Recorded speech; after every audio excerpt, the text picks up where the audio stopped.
Hello, and welcome to the 2024 Luminate Midyear Music Report webinar. I am Jamie Martinet, VP Music Insights and Industry Relations at Luminate. I'm going to give a big shout out to that VP, the VP stripes. Jamie got a promotion. Congratulations. Well, thank you, Haley. My name is Haley Jones. I am head of independence. I am based out of San Francisco. A couple housekeeping things before we get started today. Number one, we are recording today's session. So you will get a copy of it to be able to view on demand at your leisure. Number two, we are wired for sound today. We are wired for sound. Very exciting. Coming live. The question box is available for you. So please do, if you have questions during today's webinar, type them in the question box and we will do our very best to answer as many as we can at the end. If we don't get back to you today, FYI, we'll get back to you later. Yes. And also the actual report, there's an interactive report. There is a PDF copy of our mid-year report. They are longer. There's just no way for us to cover everything in our live webinar. So download that at luminatedata.com. Yeah, thanks, Haley. And that's a great point. You know, we are going to be going over a lot of things today, but please encourage you to check out the interactive report, check out the downloadable PDF as well for additional data. And, you know, always good to be back in our LA studio coming to you from sunny Los Angeles, California. I think 85 will be the high today. So that's awesome.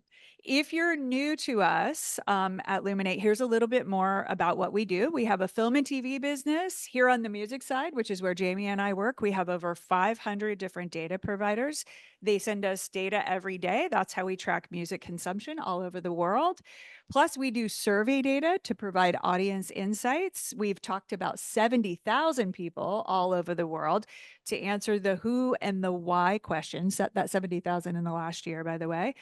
Plus, the little piece you see on the right-hand side, the data management piece, that's because we bought a metadata company called Kwanzik in the last few months. And that's really exciting because we understand how huge of a challenge metadata is in the music business. And because we want to make sure you get paid correctly, very important. Exactly. So here's what we're covering today. Again, don't forget the full version of our mid-year report available on our website because we can't cover everything today, but we're going to start with the scales of streaming.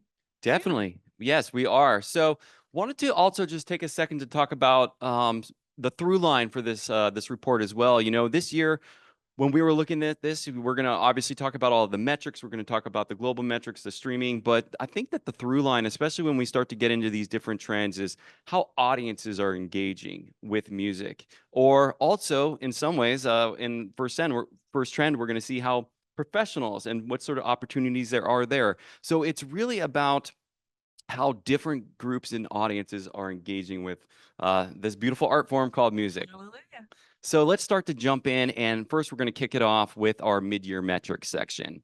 So overall, global on-demand audio streams are up 15.1% this year. When we're talking about trends, we are always looking at the first 26 weeks of this year compared to the first 26 weeks of last year. There are going to be a couple of places throughout the report where that timing is a little bit different, but we'll make sure to call them out to you. But typically, when you see up 15.1%, or other volume changes and trends, this is the first half of this year to the last half or the first half of last year.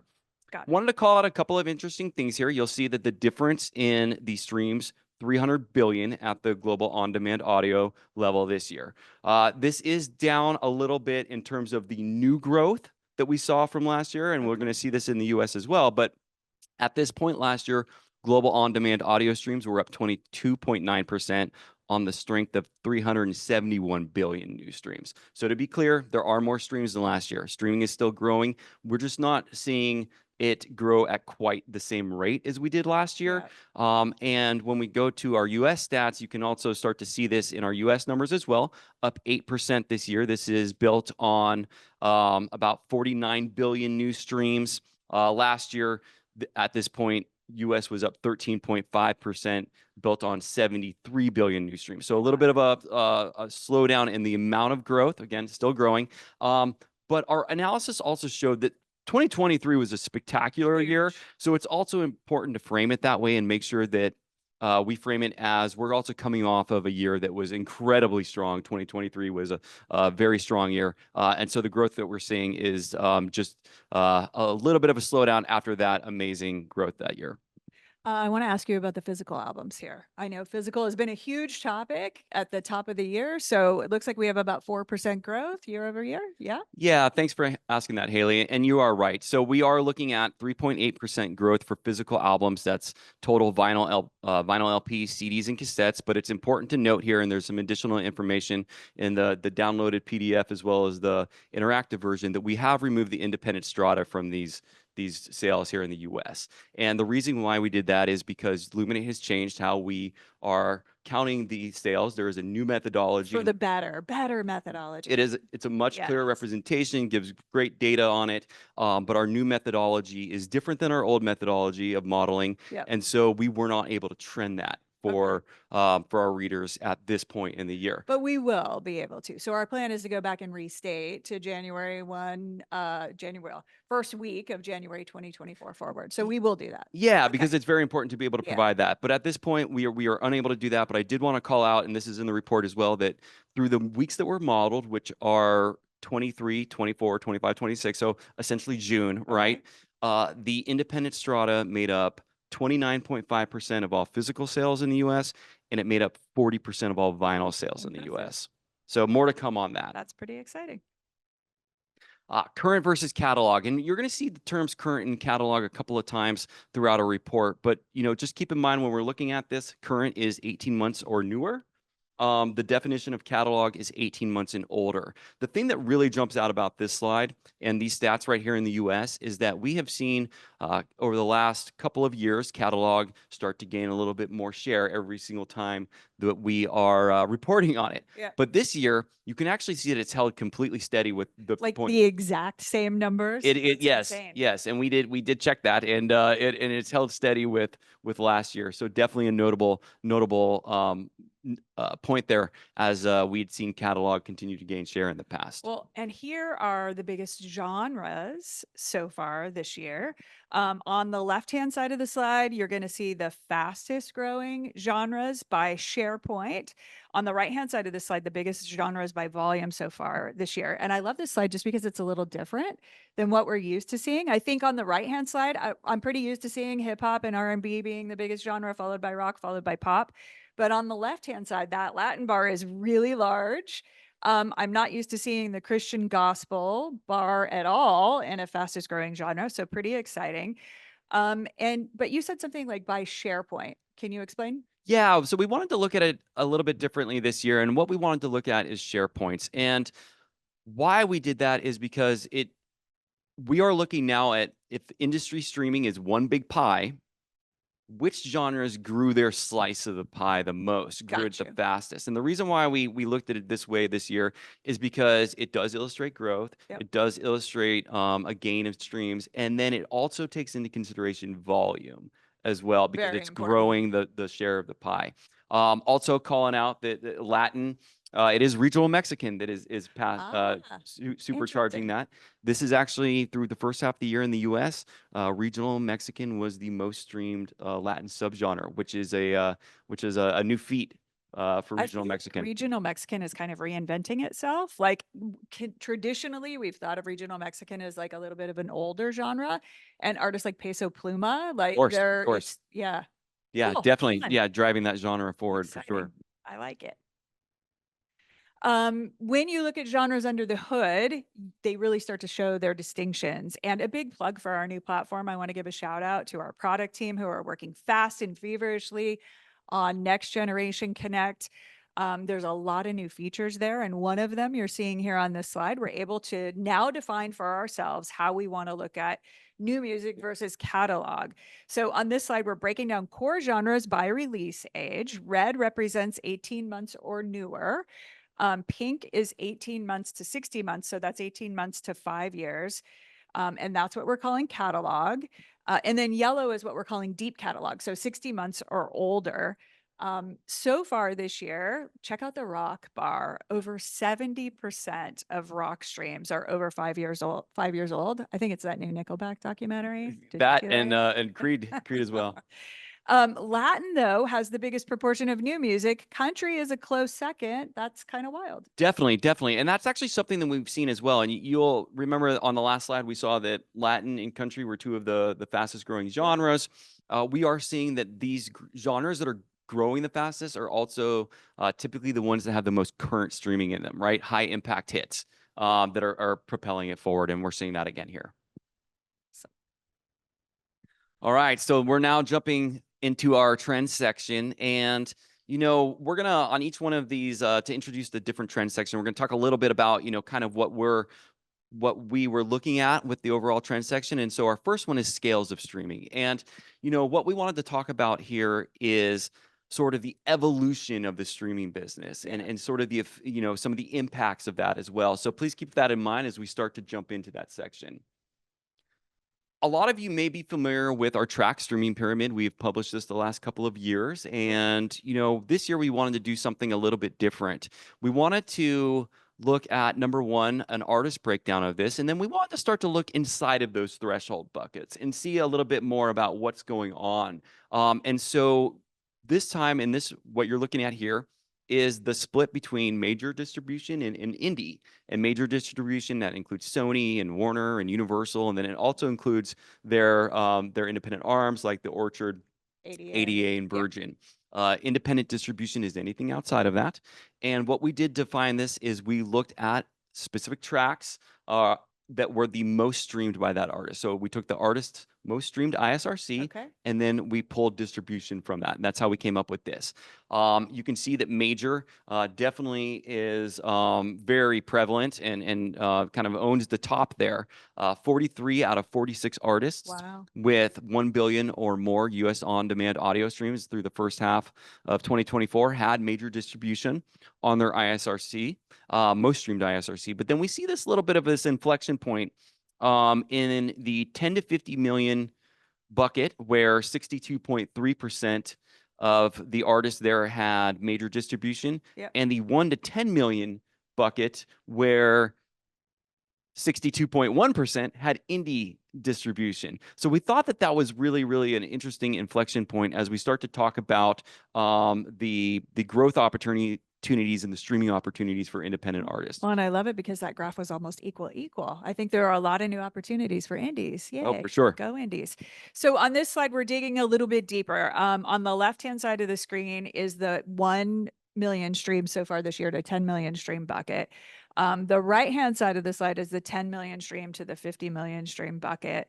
And I love this because in the 1 million to 10 million stream bucket, almost 30,000 artists, which is 1,400 more artists than we've seen previously. Yeah, exactly right. When we're looking at the last half of 2023, so quarters 3 and 4, we are seeing 1,400 more artists in that bucket. And we get to see some new faces here. We do, which is really, really fun as well. And 267 more artists in the 10 to 50 million tier as well this year, which is pretty incredible too. Go indies. So, the inevitable question then comes, well, okay, well, are those artists moving up or down the tiers? And our data shows that they are moving up. And because we saw that independent distribution grew its share of the number of artists, right? This is based on the number of artists in the 1 to 10 million tier by 0.6 share points. And then it grew its share in the higher tiers by at least 1.4 share points in each one of them. So it really does show that there are more opportunities for really high streaming volumes now for independently distributed music as well. Okay, so we also want to talk about some listener profiles in emerging genres, and we're going to talk about hyperpop here. Haley and I were both at the Indie Music Week in New York, and we heard a lot about hyperpop at that time. Also want to call out that if you go to our interactive report and the PDF version, you can find out the same set of stats about lo-fi hip-hop as well there. But want to talk a little bit about hyperpop. We have 100 gecs that is shown here. Charlie XCX can also be considered hyperpop as well. But let's get into some of these the stats about it. Some really interesting things. So more likely to be female. The audience does lean white as well. But these listeners are 160% more likely to also listen to vinyl than the average US music listener. So big vinyl fans throughout hyperpop. 12% are discovering music on Twitch as well, which is really, really interesting. So finding new music in new places. And then one of the stats that really jumped out to us was that they're 61% more likely to say that an artist's opinion matters to them. So if I was a brand manager, partnerships manager, maybe I'd be thinking about what sort of artist pairings may work out, because these fans are very attuned to what their favorite artists are saying. Good idea. So, as to what's important to listeners, here's a little bit more about DSPs. Like at some point, if you keep getting emails from your favorite DSP that says they're going to raise the rates, you might consider changing teams, so to speak. So, on this slide, we actually asked for those that are thinking about switching, these are the most important features. So, especially important right now because I think, again, this whole section is about the streaming market maturing. Of course. And I think those features, the differentiation points become more and more important with that. So if you're an artist, if you're a manager, if you work in marketing at a label, some good things maybe to add to your brainstorming meetings, exclusive artist content on DSPs, additional content outside of music, which I feel like we don't really see a lot of, and then live streaming of events. Like, how fun would that be? Definitely, for sure, for sure. And that's a great point, Haley. Especially in markets where streaming is the dominant consumption. More consumers are doing this than through other methods. These sorts of ways that a DSP could possibly differentiate itself or bring in these new features to attract additional audiences, very key. And then our last slide that we're going to stay on in this section is about premium streaming, but it's also the sort of effects that premium streaming could then have on what we call SEA, which is streaming equivalent albums. And, historically, over the last few years, premium streaming has been on the rise in the US. We've seen the share of premium streaming growing. But where we're looking at this in this slide is how that then comes into play with album equivalent ratios. And just to back up for 1 second for users or for viewers who might not be as familiar with this concept, because we have physical albums and we have digital albums and we have tracks and we have streaming and we have video streaming and audio, all of these different methods, to be able to make a one-to-one or like number out of these, there's an equation that's put in. And that equation is that 1,250 premium streams, be it audio or video, or 3,750 ad-supported streams, be it audio or video, equal one streaming album equivalent, right? That SEA number. Well, in this graph, and what we found so interesting is that as premium streaming grows, you're putting more emphasis on that 1,250 number to equal an album equivalent, that it actually brings down the number of average streams needed on the Billboard 200 to equal an album equivalent, right? I've been saying in some presentations that, one of the effects is of premium streaming is you get to equivalence faster. This is that in motion now because you have a metric that has different components. So really, really interesting things here, and also encourage people to check out the PDF as well as the interactive version to go and look at additional stats on this and explore it in new ways around audience. Genre and audience as well. Yeah, for sure. For sure. So I don't know about you, Jamie, but I've spent so much more money on music this year, mostly on concert tickets, maybe more than ever before. I spent a fair amount. Too. It's kind of insane. And I'm not alone, as it turns out. Concerts are taking up 64% of all money spent on music-related costs so far this year, and that's with U.S. music listeners. What's super interesting on this slide, though, is check out Gen Z. For the first time ever, Gen Z is spending more than other generations, mostly driven by festivals, by the way, but 23% higher than the average U.S. music listener. And also, like, Gen X is bigger than millennials, which I was like, wow, what's happening? Yeah, very interesting, right? And I think it was our year-end report where we showed that millennials were still the biggest spenders on concerts. But that has changed now in Gen Z. Now, is this Is this the torch being handed over to Gen Z to carry it now? It'll be interesting to see how these trends work through the rest of the Maybe year. millennials just have families at home and they need to stay home, or they're spending their money on their families. Yeah, Yeah. definitely, definitely. I think it'll be really interesting, and I think that's a great point too, especially when you look at Gen X there too. And these live shows, we know this to be true, they actually drive a lot of local consumption. So we looked at this across 50 artists, almost 1,000 shows, 990 shows, and about 130 markets. The median event is yielding a 42% growth in on-demand streaming by market during the week of an event. Yeah. You see it by genre here. Look at EDM. That's kind of crazy. They are getting ready for the show. The fans are getting Definitely. ready for the show. That is what's happening there for sure. And I think that that's such an interesting point too, because when you look at the national numbers, sometimes you might not see these fluctuations. Right. They're happening in different markets. They're happening in different times. But to really drill in on the market and see it there, really interesting stuff. Well, and I love this because I think you also figured out a way to get Metallica in our presentation today. We did have Metallica was the most recent band to take over Fortnite. And as we were thinking about this section and welcome to the show, we saw obviously live shows as a show. It's a visual component. We saw video games though, and participation, and especially with things like Fortnite Festival and others that are also part of the show, right? You're participating with your friends. There's a visual element.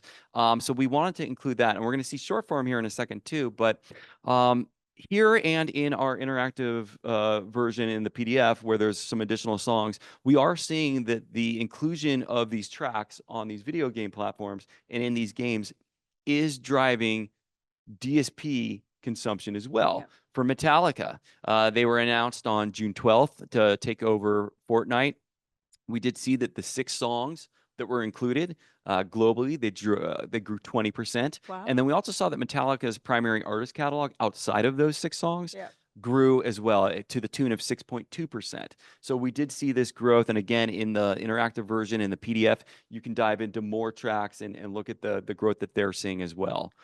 But in terms of video games, overall, the top video games among music listeners, just in stack rank, puzzle games, Wordle, things like Yeah. that. First person shooters and action and adventure fighting games and sports games.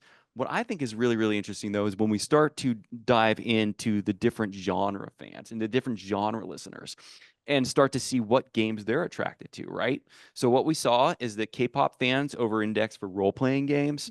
We saw that hip hop rap fans over-index in fighting games, and then rhythm games, which like Fortnite Festival and others, actually over-index among electronic dance music fans. And so when I was looking at the previous slide that you were calling out with the huge gains, I can imagine fans who are playing games, they're listening to the music, and then they're going to the show that Friday night too.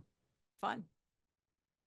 And the good news about gamers is they spend a lot more on merch They too. do. They're So buying merch. overall, gamers are 33% more likely to buy merch than the average US music listener. So on this slide, though, we're comparing gamers to music listeners by generation. So Gen Z gamers are 11% more likely to purchase merch than Gen Z music listeners. Millennials are 19% more likely to purchase merch than millennial music listeners, and so on. So it's interesting to me on this slide that as the gamers get older, how much more likely they are to purchase than their own generation. Isn't It's that pretty interesting? wild. Yeah, Yeah. definitely was very interesting to me as well. I wouldn't even consider boomers that big of gamers, but Well, and then the ones that are gaming are much more likely to buy merch for apparently. and collectibles and things. And then the last section of our welcome to the show trend is taking a look at short form, because when you think about it, this is users are now becoming part of the show, right? They're using a song, they're participating in trends, they're watching each other's videos of these things while listening to music. God bless UPS. That Haley's been telling me about about UPS as well. And it is, but it's a show, right? Well, there's a dancing UPS driver, and he just will pull over in the middle of nowhere on TikTok, by the way, and dance to his favorite songs, and a lot of women appreciate it. and it's Well, fun to watch. and people are listening to the song, right? And that's Yes, exactly what we're talking about here. exactly. So what we found is that 76% of music listeners have watched short form videos in the US, while 22% of music listeners have posted onto short form video platforms. So they're not just watching, they're now participating. They're now putting their own videos out there as well. We cut this by audience Okay. to start looking at which audiences were more likely to post. And we saw that J-pop and K-pop fans are the most likely, followed by hip hop, rap, and Latin listeners. And where this really kind of starts to come into play is these sort of stats really do help to understand which audiences are the most active and which could be the most active in also propelling music forward because they're engaged and they are posting and they are participating on that level that's more of a lean forward They're actually influencers. if you Yeah. mention yeah and Yeah. influencers as people start to pay attention to it, so very interesting things there as well. So the average US consumer spends more of their leisure time. I'm not sure what this says about us, by the way, but spends more of their leisure time engaging with short form video than sports or reading. Um, it's definitely a rabbit hole, if you will. And then the other thing that's interesting on this slide to me is that the usage of YouTube shorts among US music listeners grew between Q2 2023, Q2 2024. So they're closing the gap on TikTok. Yeah, that's a big jump there that we saw from YouTube Shorts. And it definitely, yeah, we're seeing it with, we have a lot of younger people who are using it too. I love it. I'll have to see if my UPS driver's on YouTube too. Exactly. All right. So for trend three, we're looking at think global, act local. And in this section, we focus on ex-US streaming, right? But we're incredibly excited to offer a look at genres in international territories. This is not something that we've been able to see before. So we are really excited to start sharing that to give a better look at what is happening in local markets in terms of genre changes. Very exciting. I feel like we've never seen data presented this way before. And the new platform, again, shout out to our product team. If you haven't seen it, reach out. You should see it. The world of possibilities increases exponentially. Oh Like, yeah, and yeah. it's so fun to look at. We're gonna only look at a few things, but it's really exciting. And so where we're gonna start though, we're gonna start with artist country of origin and trends in streaming share. Now you may recall year-end report, last year mid-year report, we looked at trends in language, right? And we saw that overall streaming share, audio streaming share globally of English was going down a bit. Yeah. And what we've seen here is that we're seeing that the artists from Mexico, Brazil, and France have had the largest growth in their share of Oh, streaming of global audio, and you can see that here on the left side of the screen. The US is still the dominant player, over 40% of global on-demand audio streaming share for the top 10,000 tracks globally okay. is of artists from the US. Yep. But we see that the United Kingdom, the US, and Canada have actually lost the most share since 2023 when looking at streaming. And I do think that this really plays into the language trend that we were taking a really good look at last Yeah. year, because obviously UK, the US, and Canada, predominantly English speaking countries as well. So it makes sense. Yeah, it's logical as we Yeah, go for more sure. global. Also, want to call out the top artists from these countries of Mexico, Brazil, and France. Mexico, Peso Pluma. Yep. Brazil, Enrique and Julio, I don't know. Okay. And then France is David Guetta. Interesting. So a different way to look at the data is what we're doing on this slide. What happens when you're in Mexico? And again, shout out because on our website and on the interactive report and the PDF, there's more like this. But what we're doing here is we're comparing Mexico to the rest of Latin America. So on our website example, you could see like the Philippines compared to Yep. Asia or France compared to Europe. So when we do that, what we see, and this really surprises me, by the way, the three highest over indexing genres in Mexico are easy listening, Surprise. Latin, I think I would expect, and classical, also a surprise. Yeah, definitely. It's definitely some surprising ones when you start to look at these countries to their own region, right? Yes. So I And wonder if their audience or if the population of Mexico is just a little bit older, maybe? well, and you can see that through some of the stats as well. Oh, interesting. That yes, the population is getting a little bit older there at a higher rate, but definitely kind of showing up here too. Also, little shout out when you look under the hood of Latin, Latin pop is Yep. the highest indexing And subgenre under the Latin umbrella. definitely, who's driving that? Grupo Frontera, Carol G. Yeah. Yeah. Yeah, Okay. exactly. Yeah. Yeah, very interesting. Very interesting. And again, encourage you to go check out these other ones because when you start looking at the over and indexing to the own region, it's fascinating stuff. So diving in on listeners from Mexico, and let's kind of talk about paid streamers there too. So we do see that the largest paid streaming cohort is Gen Z, where 37% of streamers, Gen Z streamers, are paid actually in Mexico. Music discovery, finding out artists through DSP platforms, so they're actually using their consumption platforms to For find more artists. discovery. Okay. And yeah, exactly. And then also, we found that nearly 1 in 4 paid streamers in Mexico have attended a concert in the last year. So they're also partaking in the lifestyle that music offers through going to concerts and listening and those sorts of activities as well. So let's switch gears a little bit and talk about physical.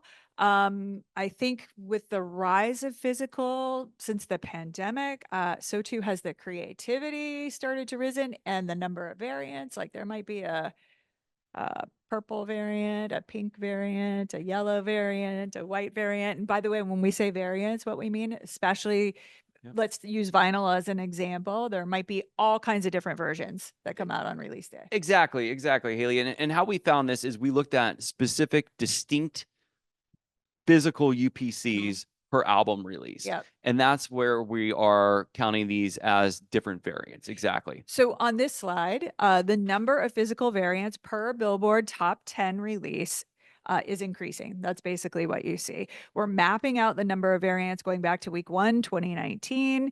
Look what happens right when the pandemic started. So Q2 2020, that's really where you start to see the increase. You do start to see the increase there for sure. You see that dip, especially at the beginning of quarter 1, Yep. 2020, but then it starts to grow, and our trend line there shows where we're at as well. And the interesting thing is it continues growing, which It, is it kind of fun. it has, but one of the questions that we get too is, well, how many variants does it take to equal 90+% of your sales, right?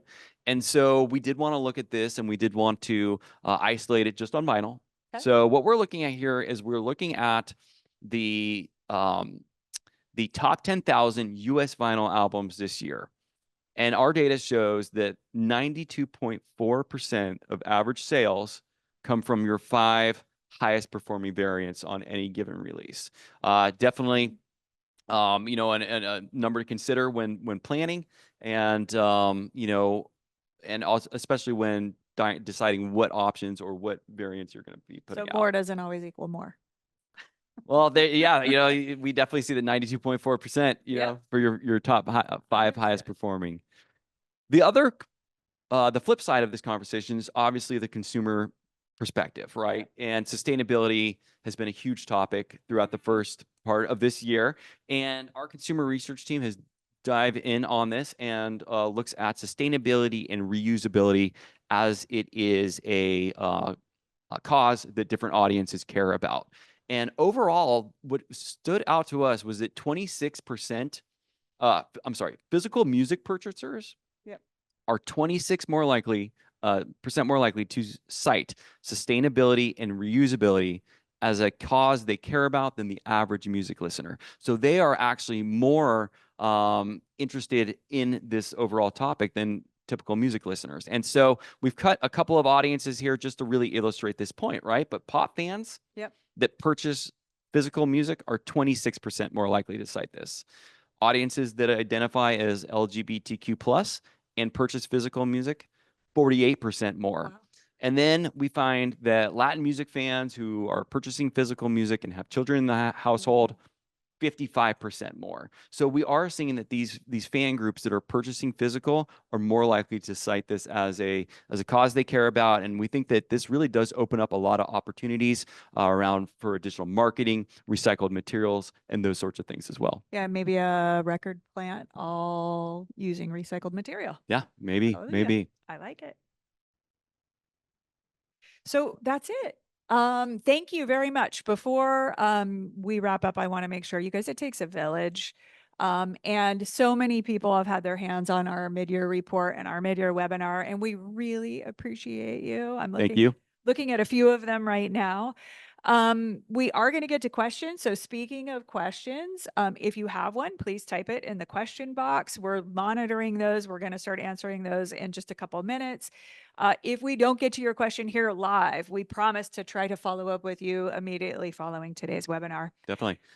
And one more plug too, while we're waiting for the questions to come in, again, there is a lot more information in the interactive version, the PDF.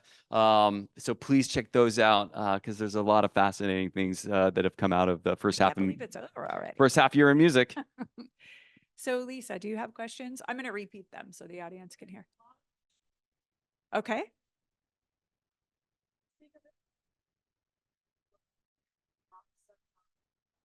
Okay. So a lot of questions about gaming is what I'm hearing. And someone is curious if you could speak more about gaming and maybe the biggest genre increases in the gaming world. Well, I think that we'll probably have to come back to you on the biggest genre increases in the gaming world, but I do think that it's really, really interesting that, we are seeing these consumers kind of take what they're finding on one platform, participating in one area, take it to another area where now they're going to stream it and listen to it on the go, maybe where, and I think that, there's sort of the discovery of music that's happening and the participation that's then following that consumer to these other platforms and having effects there as it's migrating, I think is incredibly fascinating. And, we've seen a lot of changes in that. So I think that, yes, we'll have to come back to you on the specific game genres. But overall, this is a trend to keep an eye on as fans are finding new ways to participate and what that then does to their music choices on other platforms as well. I love it.